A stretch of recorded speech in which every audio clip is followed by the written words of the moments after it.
Tony Lance, and I'm here at the Fresh Air Food Truck Festival. I had to make sure that I actually said the name right.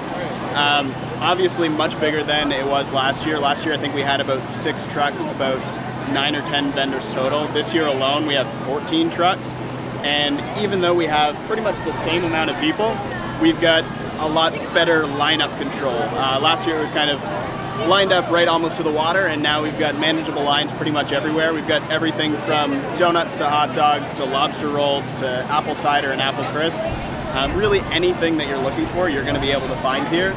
All of the money that we raised today goes back to Feed Nova Scotia. Last year we were able to donate, I believe it was $3,000 to Feed Nova Scotia, and this year we're hoping to absolutely top that.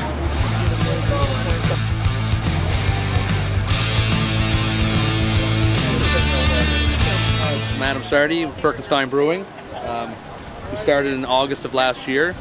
We started with our Nor'easter Amber, which is the bottle you can see there, and we've moved on to a Pale. We have a whole bunch of other brews planned. We're just a small brewery 20 minutes outside of Bridgewater. We collected dairy tanks and we just converted them into boilers to make beer out of, and hand built. We built everything. It's been going great ever since.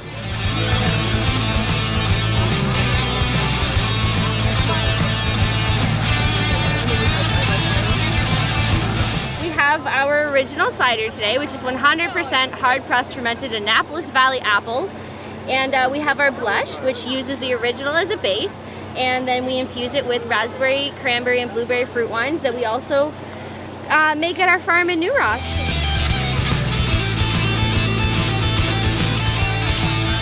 One, 2, 2.5, 2 3/4, 3.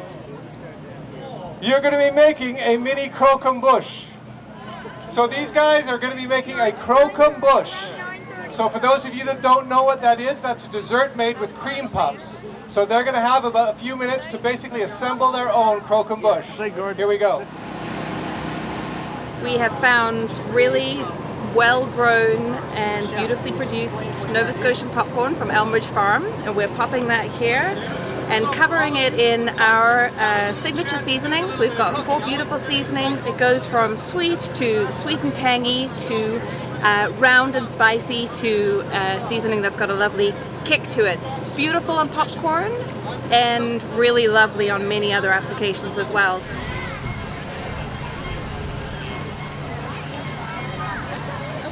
So today I've got Over the Top, which is our sour mash cranberry wheat ale. It's been very popular this summer, and I've got one of our regulars, which is the Hunky Dory Pale Ale.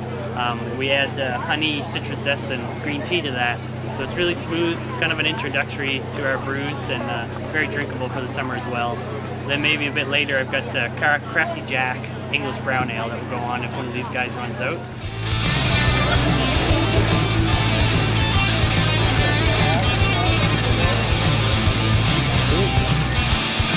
We've got 5 different beers on tap right now. We've got a chocolate stout that has a bit of a coffee background as well.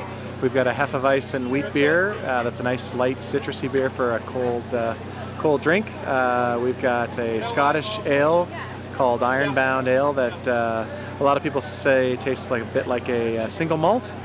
And we've got an IPA and a cream ale, and the IPA is not as hoppy as most people feel IPAs are today, so it seems to be going very well with the public.